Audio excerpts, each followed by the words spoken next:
गाजा पी पी के मोर बलमुआ अखिया लाल करेला। गाजा पी पी के मोर बलमुआ अखिया लाल करेला। लाल करेला ये सखी लाल करेला। लाल करेला ये सखी लाल करेला। रात में से जिया प हमरो बुरा हाल करेला। गाजा पी पी के मोर बलमुआ अखिया लाल करेला।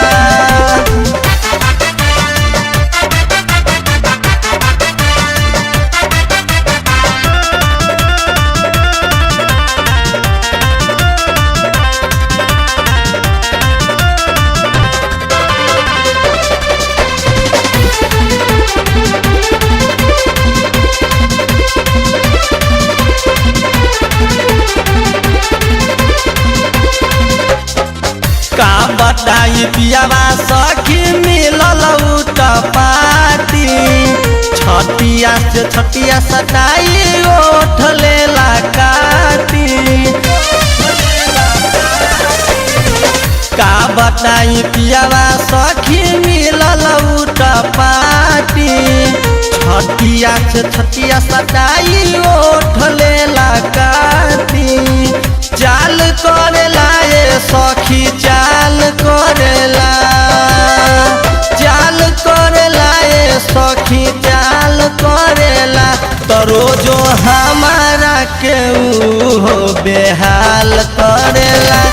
गाजा पी पी के मोर बलमुआ अखिया लाल करेला।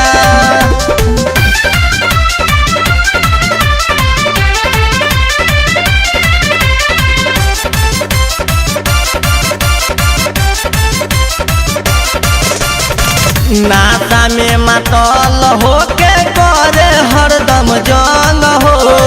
बूझ के चिलम मुट्ठी धरे अंग अंग हो। नाता में मतल होके करे हरदम जंग हो। बूझ के चिलम मुट्ठी धरे अंग अंग हो। बवाल करेला ये सखी बवाल करेला।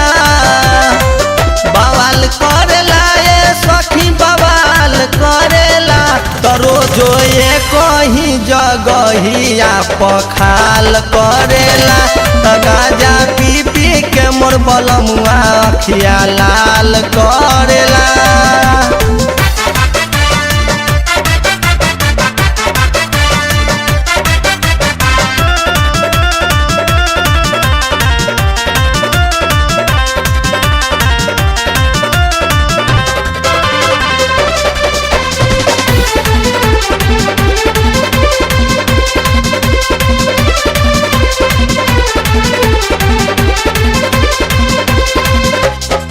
मोती लाल मोती पिया बारे नासाबाज हो।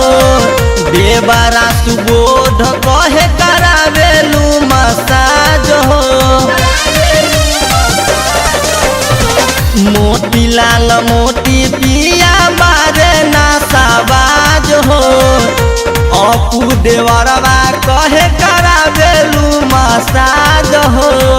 ताल धरेला ये करन ताल धरेला। ताल धरेला ये करन ताल धरेला।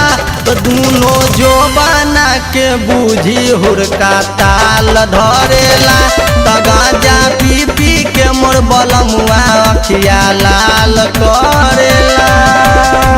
लाल करेला ये सखी लाल करेला। लाल करेला ये सखी लाल करेला। रात में से जिया प हमरो बुरा हाल करेला। गाजा पी पी के मोर बलमुआ अखिया लाल करेला।